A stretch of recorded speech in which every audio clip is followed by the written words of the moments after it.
Hi, we're going to take a look at 3.1 number 5. So we were given this equation, this function, quadratic function, and we want to write it in standard form and then answer a bunch of questions about it. So first thing is to get it into standard form.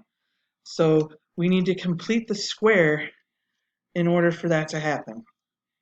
So what we can think of with completing the square is this term here, the 6x, we want half that term and then square it. So half of 6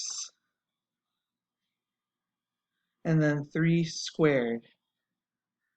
Okay, so that's what we're going to add to x squared plus 6x will be plus a 9. But then because we added a 9, we have to subtract a 9. Okay, so now we can factor this piece here, and it's going to be x plus 3 squared minus 9.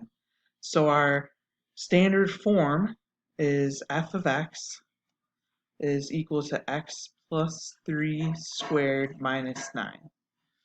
Okay, so this is the form that they wanted us to find.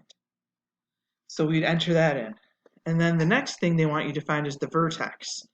Well, when you have a function that's a quadratic in standard form, the vertex is actually pretty easy to find, which is very nice. So right here and right here is where we're going to look. This is our h and this is our k, and our vertex is going to be hk. Okay? Now, we have to be really careful with signs here because our standard form of our equation is x minus h squared plus k.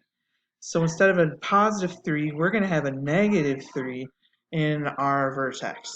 And then we also have a negative 9 for the y. And then we have to decide if this is going to open up or down.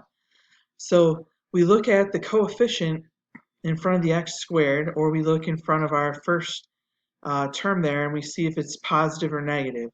And back at our original, we see that this is a positive x squared, this is a positive, so it's going to open up. Okay, our axis of symmetry is always the x part of our vertex, written as an equation. So here's our vertex here. The x part is negative 3, so x is equal to negative 3. X-intercepts we find by setting this whole thing equal to 0. So 0 is equal to x plus 3 squared minus 9. So then we need to solve this for x. So we're going to add 9 to both sides. So 9 is x plus 3 squared. Then we're going to take the square root of both sides.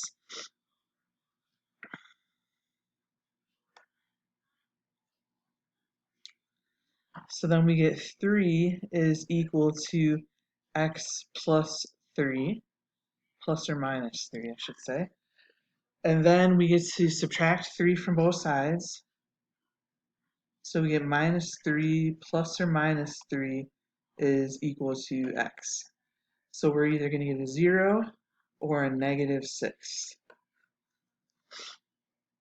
Okay, so those are our two x-intercepts. Our y-intercept we find, sorry, let's do this over here, out of the way, by making x 0. So if we said f of x is x plus 3 squared minus 9, x is 0, f of 0 is 0 plus 3 squared minus 9, so 9 minus 9, f of 0 is 0. So our y-intercept is 0. Okay? Next, they're said to sketch a graph.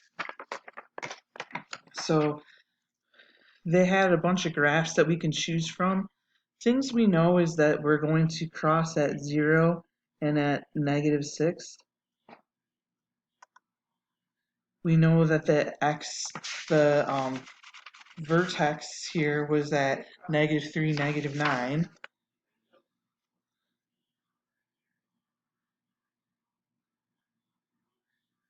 So way down here, sorry. Over here. So looks something like this.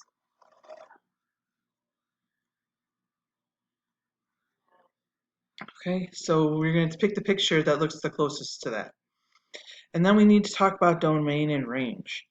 So domain, notice that the x values, our arrows point forever right and forever left, so our domain is negative infinity to infinity. Okay, our range, though, our function starts if we go from bottom to top at -9 for y and goes to infinity. So our range is -9 to infinity. Okay, I hope this helps.